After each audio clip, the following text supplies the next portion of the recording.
నరం లేని నాలుక రెక్కలు తెగిన గులాబీ పాట్ ఒకటే అన్నట్లుగా ఇప్పుడు ప్రస్తుత సీన్ మారిపోయింది. ఎందుకంటే ఇటు బీఆర్ఎస్ అధికారంలో ఉన్నప్పుడు తమ పాలనా వైఫల్యాల బండారం ఎక్కడ బయటపడుతుందోనన్న భయంతో ఏకంగా ధర్నా చౌక్ని ఎత్తేశారు. అన్న ప్రశ్నలను ఫేస్ చేయాల్సి వస్తోందని, నాడు ఎవరిని కూడా రోడ్డెక్కకుండా కట్టడి చేసినప్పుడు లేవని నోళ్లు అసలు ఇప్పుడెందుకు లేస్తున్నాయనేదే అసలు పాయింట్.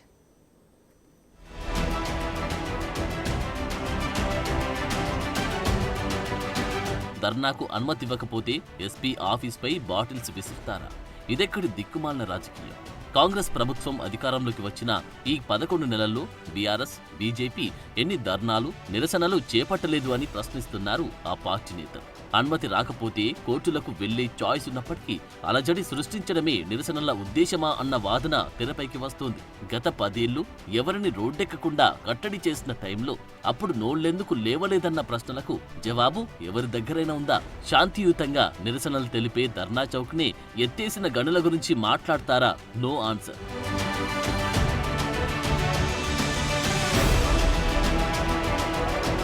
శాంతియుత నిరసనలు ప్రజాస్వామ్యంలో అందరి హక్కు. అనుమతి రాకపోయినా నిరసన తెలపడం కూడా హక్కే. అయితే ఆ ఫ్రస్ట్రేషన్తో ఏకంగా ఎస్పీ ఆఫీస్ పైకే బాటిల్స్ విసురుతారా? ఇదెక్కడి రాజకీయం? దాడుల సంస్కృతి తీసుకురావాలనుకుంటున్నారా? మాఫియా రాజకీయాల జనంలో అలజడి రేపి ఏం చేయదలుచుకున్నారు? ఈ ప్రశ్నలకు బదులు లేదు. ధర్నా అనుమతి కోసం హైకోర్టుకు వెళ్లారు. అక్కడ 1000 మందితో ధర్నా చేసుకోవాలని అనుమతి వచ్చింది.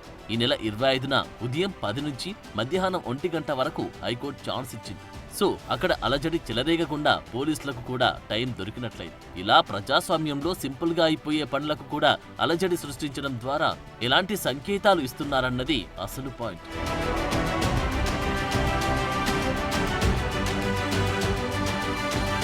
అధికారంలోకి వచ్చి 2 ఏళ్లు గడవక ముందే కేసీఆర్ ధర్నా చౌక్ అంటే చాలు ఎందుకో చాలా షేక్ అయ్యారు.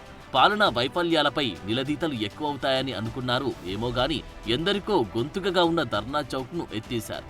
ధర్నాకు ఎవరు పిలుపునిచ్చినా అక్రమ బైండోవర్లు పెట్టిందెవరు? పాలకులు ఎక్కడికి వెళ్లినా ముందస్తు అరెస్టులు చేయించిందెవరు?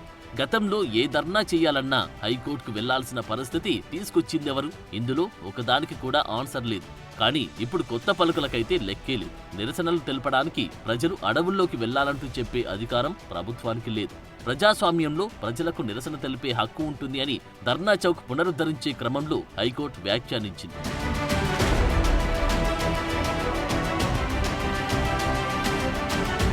ఇందిరా పార్క్ వద్ద ఉన్న ధర్నా చౌక్ హైదరాబాద్లో ధర్నాలు, బైఠాయింపులు, సభలు, సమావేశాలు, ఆందోళనలు, నిరసన దీక్షలు, ఆమరణ నిరాహార దీక్షలకు వేదిక.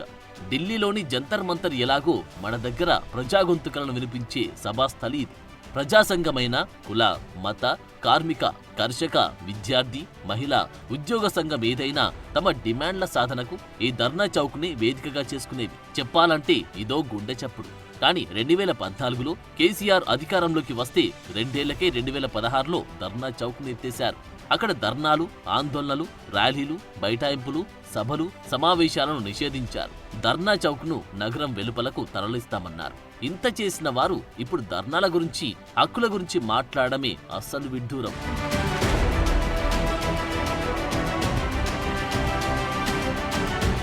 2017 మే నెలలో సేవ్ ధర్నా చౌక్ పేరుతో నాటి టీజేఏసీ చైర్మన్ ప్రొఫెసర్ కోదండరాం ఆధ్వర్యంలో ప్రతిపక్షాలు ఇందిరా పార్క్ వరకు ర్యాలీ నిర్వహించాయి. ఇది కాస్త హింసాత్మకంగా మారింది. పోలీసులు అడ్డుకోవడంతో 4 ఆందోళనకారులు గాయపడి తీవ్ర ఉద్రిక్తతలకు దారితీసింది. ఈ మ్యాటర్ నాడు హైకోర్టుకు చేరడం, అక్కడ విచారించడం, 2018 నవంబర్ 13న ధర్నా చౌక్పై నిషేధాన్ని ఎత్తివేస్తూ ఆదేశాలు జారీ చేయడం జరిగిపోయాయి. ఇంతలా పోరాటం చేస్తేనే నాడు ప్రజాస్వామ్యవాదులు ధర్నా చౌక్ను తిరిగి సాధించగలిగారు.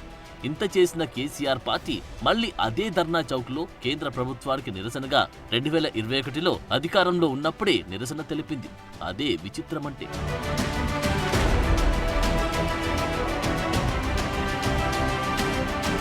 ఓయో విద్యార్థుల నిర్బంధాలు, ధర్నాకు దిగిన ఆర్టీసీ కార్మికుల నిరసనలు అణిచివేయడం, అక్రమ బైండోవర్లు ఇవన్నీ తెలంగాణ ప్రజలు చూసినవే. ఇంత చేసి ఇప్పుడు ధర్నా గురించి, హక్కుల గురించి, నిరసనల గురించి మాట్లాడమే ట్విస్ట్. పోనీ అది చేయకుండా అలజడి సృష్టించే ప్లాన్లు మరో వివాదానికి దారితీస్తోంది. నిజానికి గత కొద్ది రోజులుగా బీఆర్ఎస్ తన రాజకీయ ప్రయోజనాల కోసం వివిధ వర్గాలను రెచ్చగొడుతుందని ఆరోపణలు వినిపిస్తున్నాయి. ప్రభుత్వంపై కృత్రిమ ఆందోళనలకు ప్లాన్ చేస్తుందని, ఈ వ్యవహారంలో నిరసనలకు దిగిన వారి బలి అవుతున్నారన్న వాదన కూడా పెరుగుతోంది. ఎస్పీజీ పోలీసుల నిరసనలు, పెండింగ్ బిల్లుల క్లియరెన్స్ విషయంలో సర్పంచుల ఆందోళన, ఇప్పుడు లగచర్ల ఇలాంటి ఘటనల్లో ప్రేరేపించడం, పక్కకు తప్పుకోవడం గులాబీ పార్టీకి అలవాటుగా మారిందంటోంది కాంగ్రెస్. ఇంత చేస్తున్నా ఎక్కడా ధర్నాలకు పర్మిషన్లు అడ్డుకోవడం లేదని గుర్తుకు చేస్తున్నారు.